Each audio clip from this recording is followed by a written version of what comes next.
Kumusta na kayong mga magiliw kong taga-subaybay? Sana nasa mabuti kayong kalagayan diyan.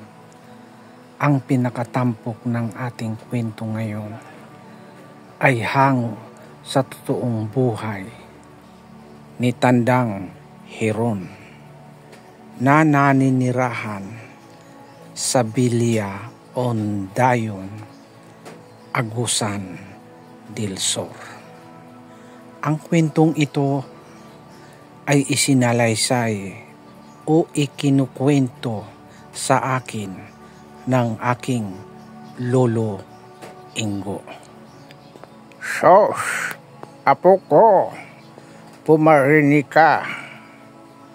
Wala akong kausap, apo. Lolo, ano po yun?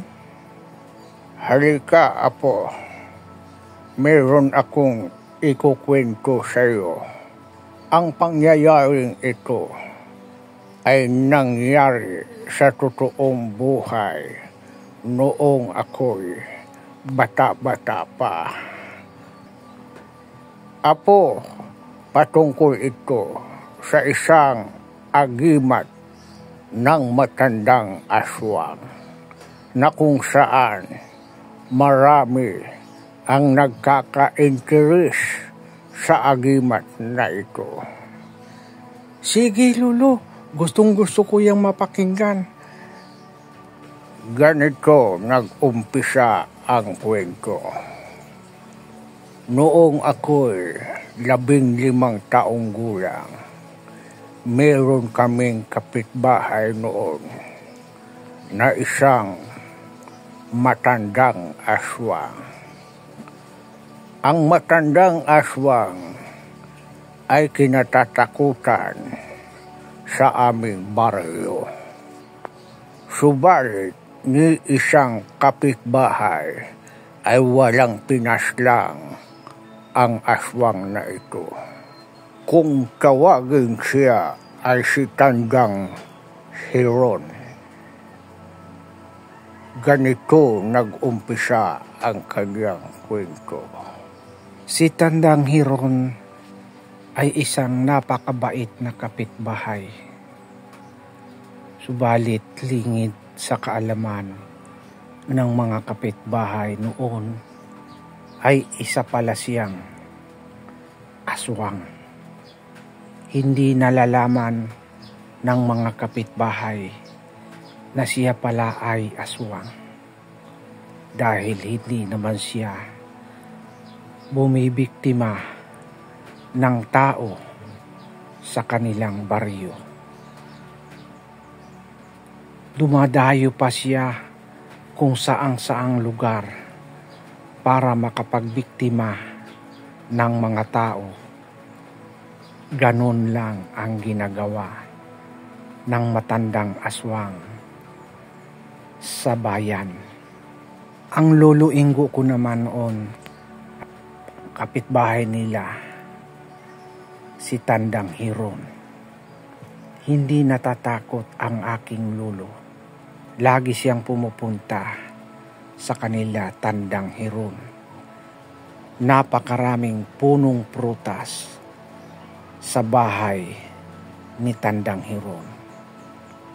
At okay lang naman sa matandang Hiron kung mangunguha sila ni Lolo Ingo ng mga prutas tulad ng kaimito, guyabano at iba pang prutas na pwedeng kuhain. Mabait si Tandang Hiron sa kanila Lolo Ingo.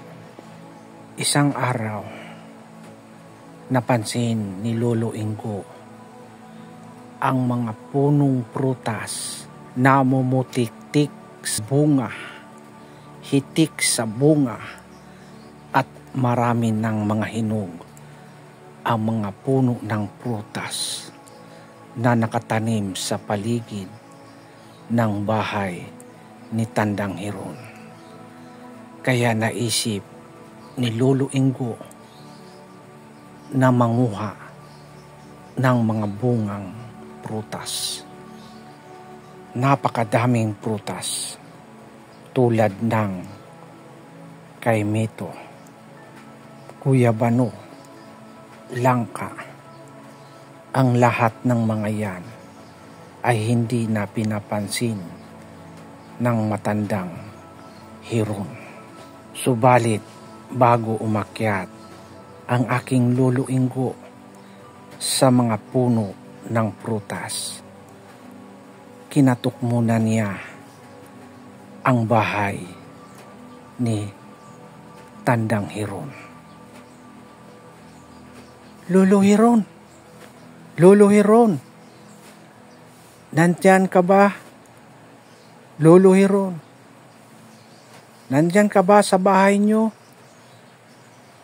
Pwede bang manguha ng mga prutas? Lolo Hiron, ang tawag ni Lolo Ingo sa kapitbahay nilang matanda. Sapagkat ang Lolo Ingo ko naman ay napakagalang sa mga matatanda. Kaya naman nagustuhan ni Tandang Hiron ang pag-uugali ng aking Lolo Ingo. Nandito lang ako sa loob ng kwarto. Ingo, pumasok ka na lang sa kwarto ko. Kung may sadya ka, kung may sasabihin ka. Nahihirapan na akong tumayo, Ingo. Pumasok na si Lolo Ingo sa kwarto ni Tandang Hiron. Lolo, anong nangyari sa inyo? Bakit kayo nakaratay dyan sa higaan nyo? Ingo, hindi na ako magtatagal. Mahinang-mahina na ang aking katawan. Hindi ko na kayang bumangon. Lolo, anong pwede kong itulong sa inyo? Kukuha sana ako ng mga prutas sa paligid ng bahay mo, Lolo. Sige, Ingo. Pwede ka namang kumuha diyan. Nasisira lang ang mga prutas na yan. Hindi ko na kayang umakyat yan. Bigyan mo na lamang ako kapag nakakakuha ka. Pero Lolo, saka na ako aakyat. Gusto kong malaman kung anong nararamdaman mo. Ingo, mayroon akong ipagtatapat sa iyo. Marami akong kasalanan sa tao. Pumapatay ako ng tao. Subalit hindi sa ating mga kababaryo. Dumadayo ako sa iba't ibang lugar para pumatay ng tao, para masipsip ko ang kanilang mga dugo.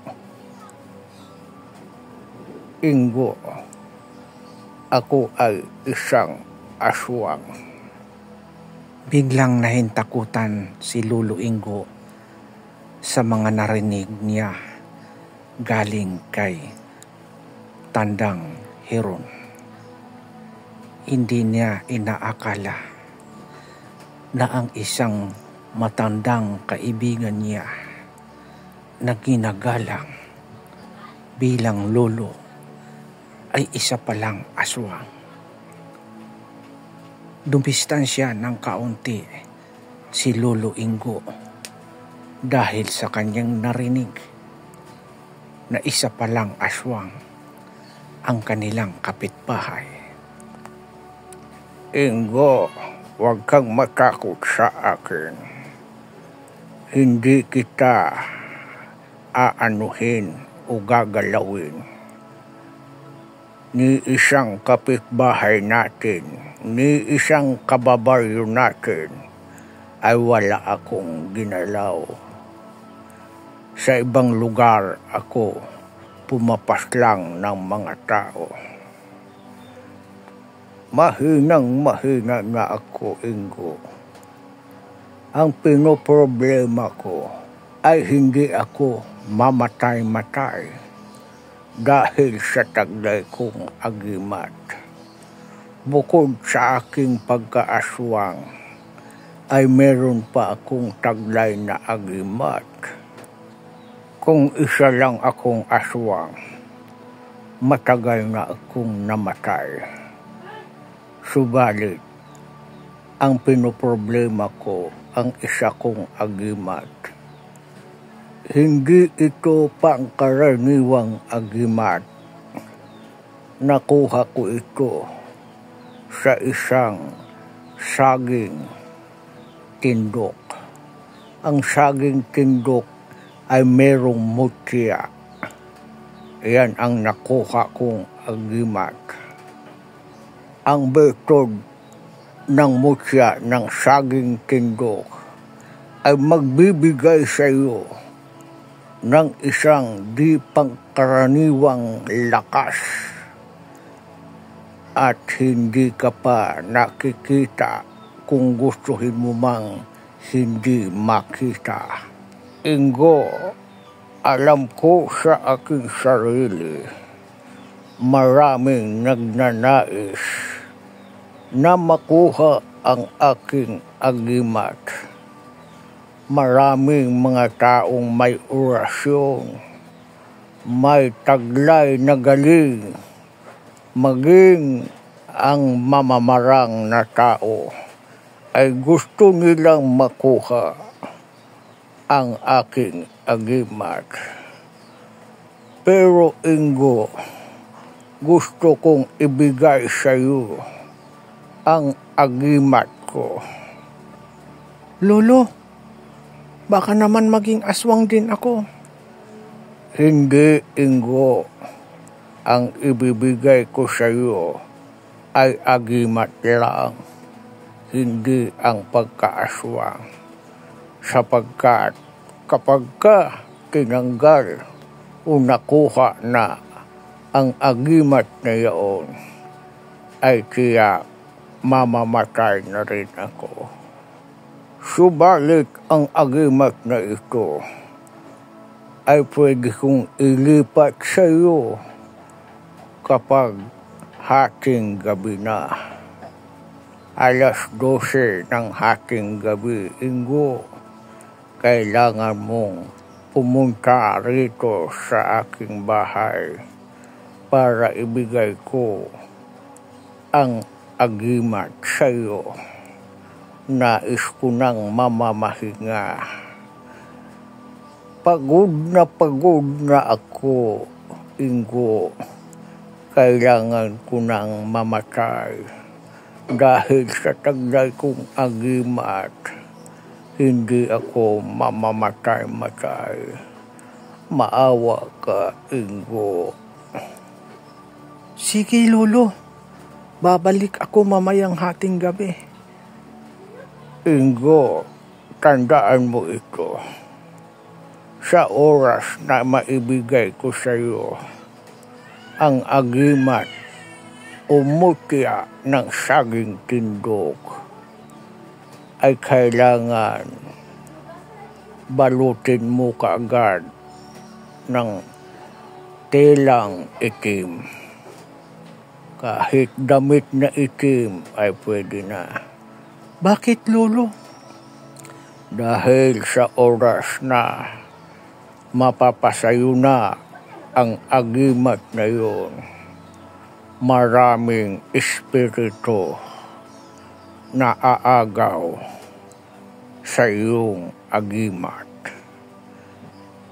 Alam ng mga taong may bertod, alam ng mamamarang, alam ng may mga orasyon kung kailan ko bibitawan ang agimat na iyo. Maging ang mga maligno ay makikiagaw sa agimat na iyon, Ingo. Kaya lakasan mo ang iyong loob sapagkat baka mawala lang sa iyo. Sumapit na nga ang hating gabi. Mag-aalas 12 na ng hating gabi. Kaya inumpisahan na ni Lolo Ingo ang paglalakad papuntang bahay ni Tandang Hiron. Habang naglalakad papunta sa bahay ni Tandang Hiron, marami nang nararamdaman si Lolo Ingo. Iba't ibang klase ang kanyang nakikita. Tila may mga aninong sumusunod sa kanya. Patuloy lang na naglalakad si Lolo Ingo. Palapit na ng palapit sa bahay ni Tandang Hiron. May nararamdaman din si Lolo Ingo sa kanyang likuran, sa kanyang tagiliran. Paglingon niya sa kaliwa, wala naman. Paglingon niya sa kanan, wala din namang. Tumingin siya sa kanyang likuran, wala din. Subalit naaaninag niya ang mga taong sumabay sa kanyang paglalakad papunta sa bahay ni Tandang Hiron. May naririnig pa siyang kaluskos na tila hinihila ang tuyong dahon ng saging. At meron din siyang naririnig na tila humihila ng kadena. Hindi lang pinansin ng aking Lolo Ingo ang kanyang mga naririnig. Nang makalapit na si Lolo Ingo sa pintuan, kumatok siya at tinawag ang pangalan ni Tandang Hiron. Lolo, narito na po ako. Pumasok ka na lang, Ingo. At bilisan mo. Isara mong mabuti ang pintuan.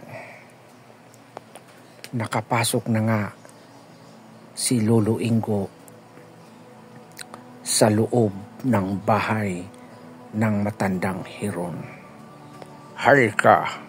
Halika, Ingo. Ilapit mo ang iyong bunganga sa aking bunganga. Ilipat ko sa iyo ang agimat ng saging tindok.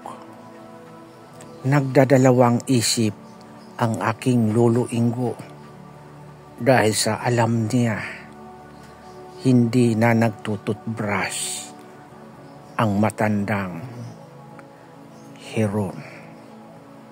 Subalit walang magawa ang aking Lolo Ingo kundi gawin ang lahat ng iniutos ng matanda, sapagkat nais din ng aking lolo na magkaroon siya ng agimat. Lumapat na nga ang kanilang mga bibig at may naramdaman ang aking Lolo Ingo na isang tila maliit na holen o jolen na nasa kanyang bibig. Pag-angat ni Lolo Ingo ng kanyang mukha, ang matandang Hiron pumikit at wala ng buhay. Lumabas na ang aking Lolo Ingo sa pintuan ng kwarto ng matandang Hiron. Hindi pa niya nabubuksan ng mabuti ang pintuan para makalabas. Sinalubong na siya ng isang napakalamig na kamay. Mga daliri pilit na ipinapasok sa bunganga ng aking Lolo Ingo. Pilit namang pinipigil ni Lolo Ingo ang kanyang bibig para hindi makapasok ang iba't ibang klaseng mga daliri na gustong makuha ang mutya o agimat ng saging tindog. Iba't ibang uri ng mga daliri na dumampi sa mukha ng aking luluinggo. May mabalahibo, may malamig na daliri, may mahaba ang kuko. Subalit hindi nagpadaig ang aking luluinggo. Nilakasan niya ang kanyang loob. Hindi niya binubuka ang kanyang bibig para hindi maagaw sa kanya ang kanyang agimat. Nakababa na ng hagdan si luluinggo. Hindi niya inaasahan na sa paglapat ng kanyang mga paa sa lupa, naroon nag-aantabay ang napakadaming maligno, mamamarang, lahat malalakas. Niyapos si luluinggo dahil sa meron na rin siyang taglay na lakas. Nakawala siya sa yapos ng malalakas, maiitim na tao. Nakikita na niya ang lahat ng mga maligno na nakapaligid sa kanya. Ang naisip ng aking luluinggo ay tumakbo ng napakabilis. Tumakbo na nga siya ng napakabilis at tila kidlat ang galaw at kilos ng aking luluinggo. Ang pakiramdam niya, nakalayo na siya sa mga maligno, sa mga pilit umaagaw sa kanyang agimat. Nang maramdaman na ng aking luluinggo na malayo na siya sa mga pilit umaagaw sa agimat, naisip ni luluinggo na tanggalin sa bunganga niya ang agimat para balutin ng itim na tela. Bigla naman niyang naramdaman ang yapos ng isang malakas na yapos. Nasa mga palad na ni luluinggo ang agimat. Pilit namang binubuka ng mga maligno ang kanyang palad. Ang iba'y nakayapos sa kanya. Ang iba'y nakahawak sa ulo niya. Ang iba'y nakahawak sa kanyang mga paa. Hindi na siya makatakbo. Hindi na niya magawang balutin ang agimat. Dahil sa napakaraming gustong umagaw sa agimat, hindi niya namalayan. Wala na sa kanyang palad ang agimat na ibinigay ni Tandang Hiron. Lolo, sayang naman yung agimat na yun. Wala na akong magawa, apo. Napakaraming gustong umagaw sa agimat na yun. Siguro, apo, ay hindi para sa akin ang agimat na yun. Kaya nanatiling kwento na lang ito sa aking buhay. Kung hindi talaga para sa aking apo, ay hindi mapapasa akin. Ang pagkakamali ko lang, apo, ay hindi ko nasunod ang bilin ng matandang Hiron. Sana sa loob pa lamang ng kwarto ay binalot ko na ang agimat ng saging tindog. Kaya, apo, ito ang tandaan mo. Kung ano ang bilin ay dapat mong sundin para hindi ka matulad ng aking nararanasan. Importanteng maging masunurin tayo, apo. Lalong-lalo na ikaw. Marami ka pang mararanasan.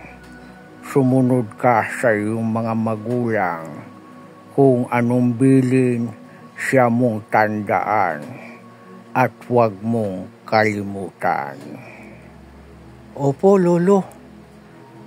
Maraming salamat po sa patuloy niyong pakikinig ng aking mga kwento. Huwag po sana nating kalimutang i-like, i-share, at higit sa lahat, i-subscribe ang aking channel. Just the all around.